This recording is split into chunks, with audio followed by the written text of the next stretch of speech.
The air was thick with the scent of damp earth and rot, a familiar perfume to Mordecai.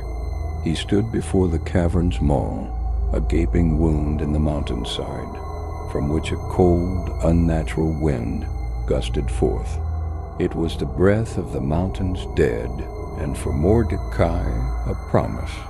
His skin, a parchment of gray stretched over bone, was impervious to the biting chill. His eyes, two hollows of shadow, were fixed on the inky blackness that lay beyond the jagged stone teeth of the cave's entrance. A satchel, heavy with the implements of his forbidden craft, hung from his shoulder. Inside, bone fragments, dried herbs, and a small, leather-bound book containing the whispers of the grave rattled together. He gripped a staff carved from the bone of a behemoth, its surface polished smooth by decades of handling. It was not a weapon, but a conduit, a tool to bridge the chasm between the living and the unliving. He had come for a purpose, a dire one. His village, nestled in the valley below, was withering under a blight that stole life as surely as a thief steals a purse. Crops failed, cattle sickened, and worst of all, the children were growing pale and listless. The local priests had prayed, and the healers had bled their last remedies, but nothing had worked. The village was dying. Mordecai, the village outcast, had been shunned for his unholy arts. He had lived on the periphery, a figure of fear and whispered curses. Yet when all else failed, the villagers, in their desperation, had come to him. They had pleaded with their eyes, if not their words, and their silent desperation had been all the invitation he needed. They had promised him redemption, a place among them once more, if he could only save them. He had agreed, not for their forgiveness, but for the thrill of the challenge. The source of the blight, he had divined, lay within the mountain, in the heart of the whispering cave. The cave was said to be a place where the veil between worlds was thin, a place where the dead did not rest, but whispered. He had come to bargain with those whispers, to offer them a new host, a new form, in exchange for the life of his people. He took a step forward, the crunch of gravel under his worn boots echoing in the oppressive silence. A skeletal hand, its bones cracked and yellowed with age, lay half buried in the dirt. It was a remnant of a past attempt, a warning to those who dared to trespass. Mordecai merely nudged it aside with his foot, the clatter of bone against rock a hollow punctuation mark in the silence. He was not afraid. Fear was a luxury for the living, a weakness he had long since purged from his soul. He began the incantation, his voice a low, rumbling drone that seemed to vibrate in the very air. The words were not of any mortal tongue, but a language of decay and entropy, a dialect of the grave. He held the staff aloft, its tip glowing with a faint, sickly green light. The cave's maw seemed to swallow the light, the darkness within a living thing, hungry and vast. As he spoke, the ground began to tremble, not with the force of an earthquake, but with a subtler, more insidious rhythm. The skeletal hand he had spurned began to twitch, its fingers scrabbling at the dirt like a desperate insect. All around the earth began to churn, and the graves of 1,000 lost souls, scattered and unmarked, began to stir. A chorus of whispers, thin and reedy as the wind through dry grass, began to seep from the cave. They were not words, but fragments of memory, echoes of forgotten lives. He heard the dying cry of a warrior, the soft sobs of a lost child, the final gasp of a lover's name. The whispers were an orchestra of grief, a symphony of endings.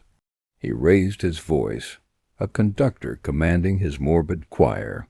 I offer you flesh, he chanted, his voice rising in volume and intensity. Flesh to walk the world again. A new purpose, a new form.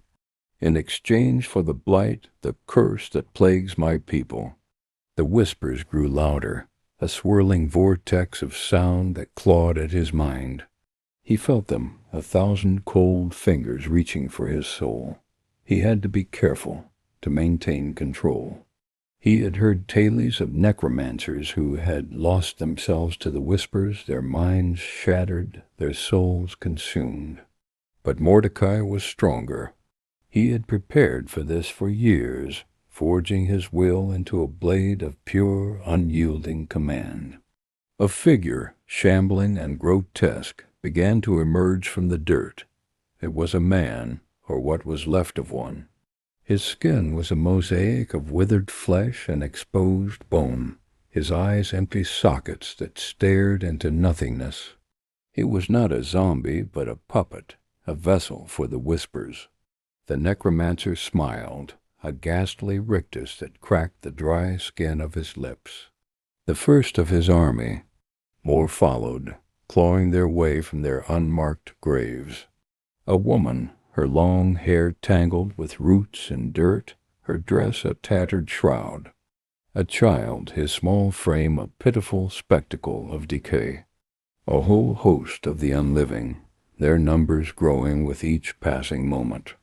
They gathered around him, a silent, shuffling army of the forgotten.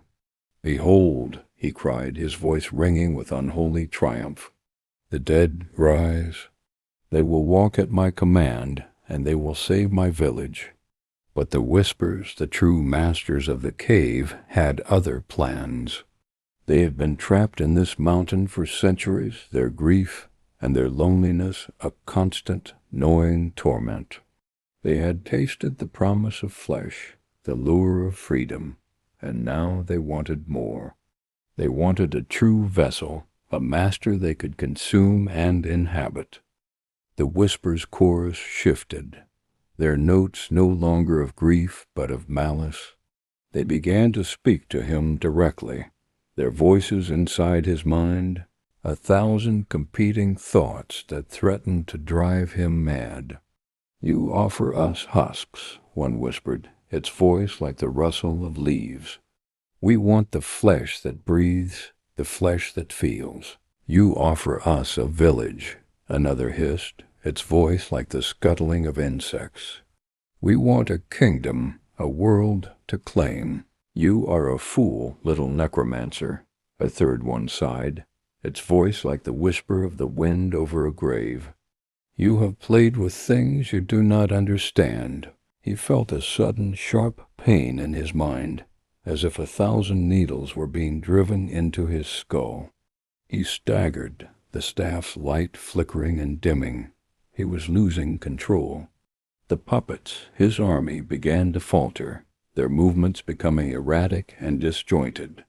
He fought back, his will a fortress against the mental assault.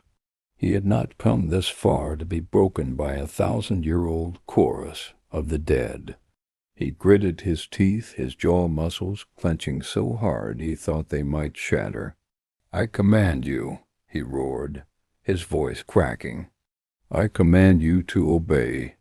But the whispers were a torrent, a tidal wave of psychic force that threatened to drown him. The puppets turned their heads, their empty sockets fixed on him. Their silent gazes were more terrifying than any roar or shriek. He was the one who had brought them forth, and now they were turning on their creator. A woman, her jaw hanging slack, her eyes full of the dust of ages, took a lurching step towards him. She was no longer a mindless puppet, but a vessel filled with a malevolent intelligence. She reached for him, her rotted fingers grasping at the air. "Join us," the whispers sang in his mind, a siren song of madness and decay. "Become one of us. Your power, combined with ours, we can do so much." He stumbled backward, the spell unraveling around him. The sickly green light of his staff died, leaving him in the oppressive darkness. The silence returned, but it was a different silence now, a silence pregnant with menace. The puppets stood still, their heads cocked at an unnatural angle, their empty eyes still fixed on him. He was alone, facing an army of his own making, a force he could no longer control. The Whispers had found a new master, a new purpose, and he was their first target.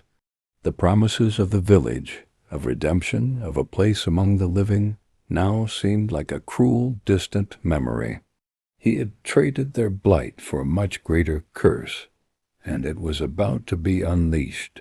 The necromancer, for the first time in his life, felt fear. It was a cold, cloying dread that wrapped around his heart and squeezed.